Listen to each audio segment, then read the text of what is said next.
Merhaba, kanalıma hoş geldin. Bugün ruhun hatırlayışını konuşacağız. Bazen bir koku, bir ses, bir yüz, hiç beklemediğin bir anda kalbinin derinliklerinde bir şey hissedersin.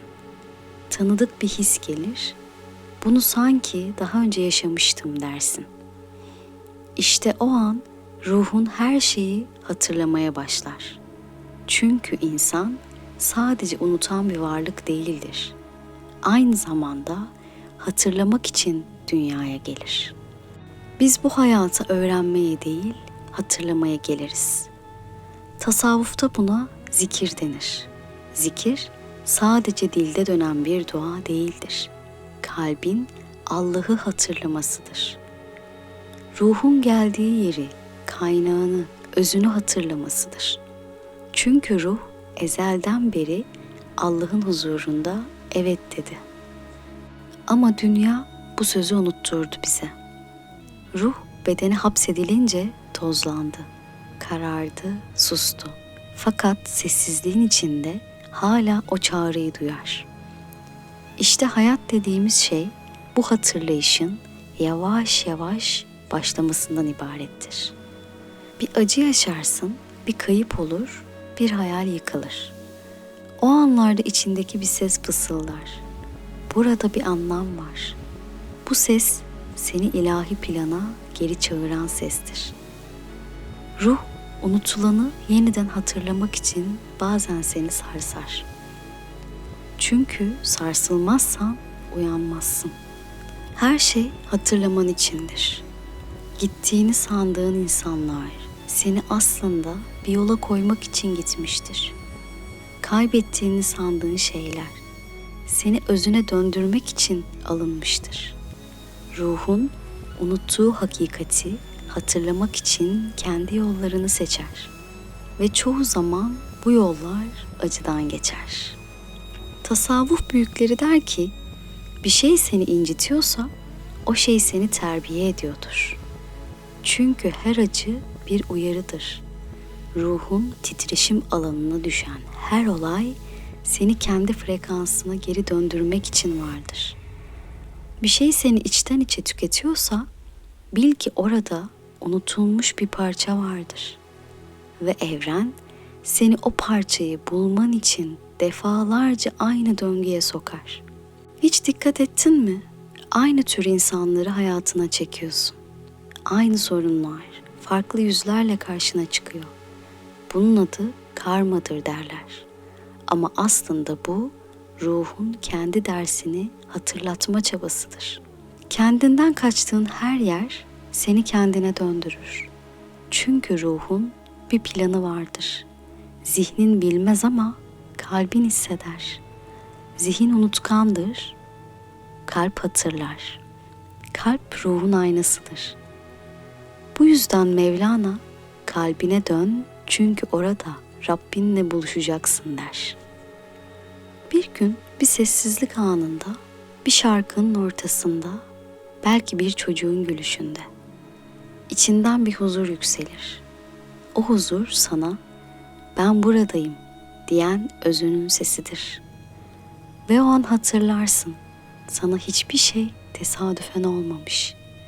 Hiçbir kayıp boşuna yaşanmamış. Her şey seni sana döndürmek içinmiş. Ruhun hatırlayışı bazen sessiz olur.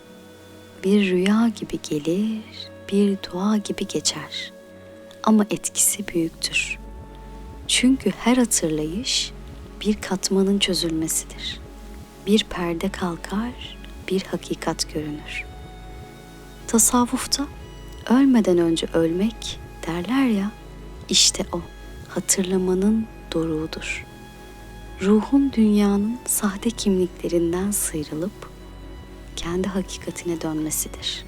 Ben kimim sorusu işte bu yüzden kutsaldır. Çünkü o sorunun cevabı seni evrenin merkezine taşır. Sen yıldız tozundan yaratılmış bir beden değilsin sadece.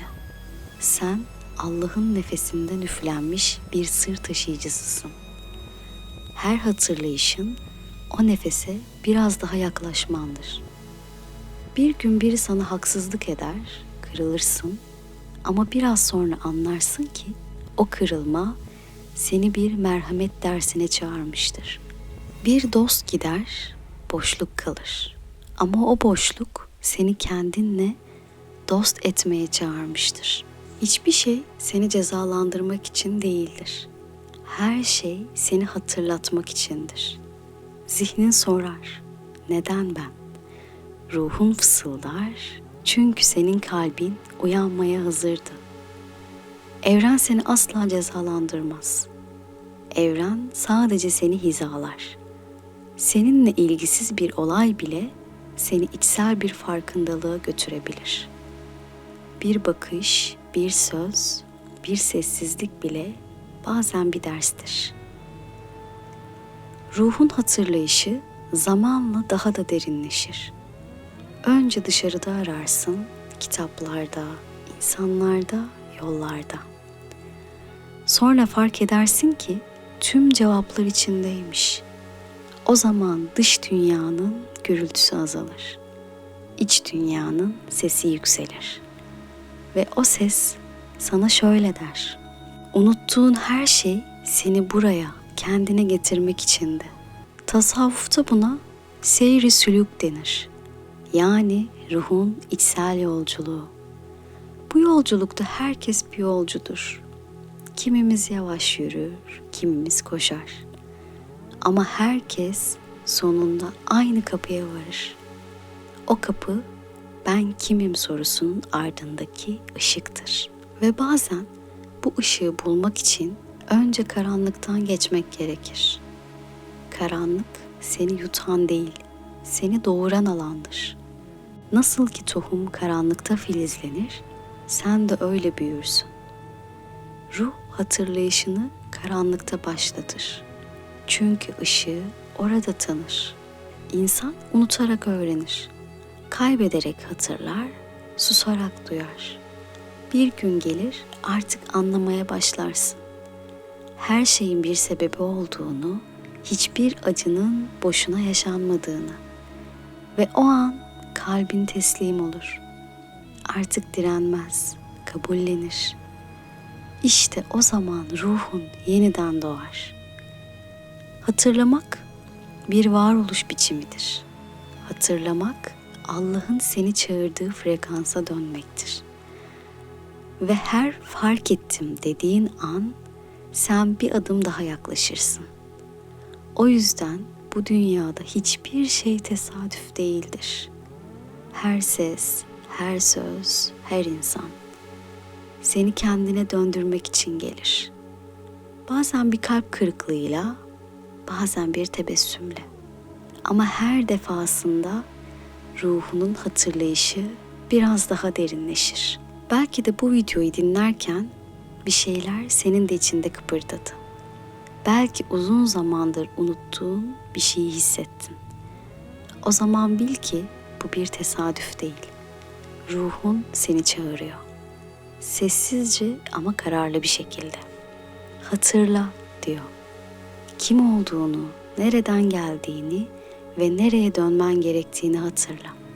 Benimle bu farkındalık yolculuğuna katılmak istersen kanalıma abone olmayı ve videoyu paylaşmayı, beğenmeyi unutma lütfen. Çünkü her paylaştığın farkındalık başka bir ruhun hatırlayışını başlatır. Sevgiyle kalın.